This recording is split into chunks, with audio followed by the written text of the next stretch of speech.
మీద విస్తరింపనారంభించిన తర్వాత కుమార్తెలు వారికి పుట్టినప్పుడు దేవుని కుమారులు నరుల కుమార్తెలు చక్కని వారని చూచి వారందరిలో తమకు మనసుకు వచ్చిన స్త్రీలను వివాహము చేసుకునిరి.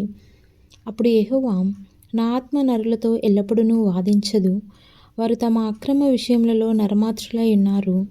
అయినను వారి దినములు 120 ఏండ్లగునెను. ఆ దినములలో నేఫీలు లనువారు భూమి మీద నుండిరి, తర్వాతను ఉండిరి. దేవుని కుమారులు నరుల కుమార్తెలతో పోయినప్పుడు వారికి పిల్లలను కనిరి. పూర్వకాలమందు పేరు పొందిన శూరులు వీరే.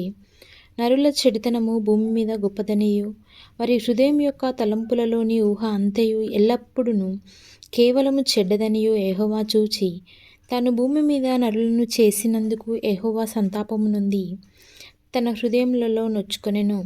అప్పుడు యెహోవా, నేను సృజించిన నరులతో కూడా జంతువులను, పురుగులను, ఆకాశ పక్షాదులను భూమి మీద నుండకుండా తుడిచివేయుదును. ఏలయనగా నేను వారిని సృజించినందుకు సంతాపము నొందియున్నానెను. అయితే నోవాహు యెహోవా దృష్టియందు కృప పొందినవాడాయెను. నోవాహు వంశావళి ఇదే. నోవాహు నీతిపరుడును తన తరంలో నిందారహితుడునై ఉండెను. నోవాహు దేవునితో కూడా నడిచినవాడు. షేము, హాము, యాపెతను 3 కుమారులను నోవాహు కనెను. భూలోకము దేవుని సన్నిధిని చెడిపోయి ఉండెను. భూలోకము బలాత్కారంతో నిండియుండెను. దేవుడు భూలోకమును చూచినప్పుడు అది చెడిపోయి ఉండెను. భూమి మీద సమస్త శరీరులు తమ మార్గమును చెరిపివేసుకొని ఉండిరి. దేవుడు నోవాహుతో, సమస్త శరీరుల మూలముగా భూమి బలాత్కారంతో నిండియున్నది గనుక నా సన్నిధిని వారి అంతము వచ్చియున్నది. ఇదిగో, వారిని భూమితో కూడా నాశనము చేయుదును. చితిసారకపు ప్రాణితో నీ కొరకు ఓడను చేసుకొనుము. అరలు పెట్టి ఆ ఓడను చేసి లోపటను వెలుపటను దానికి కీలు పూయవలెను. నీవు దాన్ని చేయవలసిన విధమిది. ఆ ఓడ 300 మూరల పొడుగును, 50 మూరల వెడల్పును, 30 మూరల ఎత్తును గలదై ఉండవలెను. ఆ ఓడకు కిటికీ చేసి పైనుండి మూరెడు క్రిందికి దాన్ని ముగించవలెను. ఓడ తలుపు దాని ప్రక్కను ఉంచవలెను.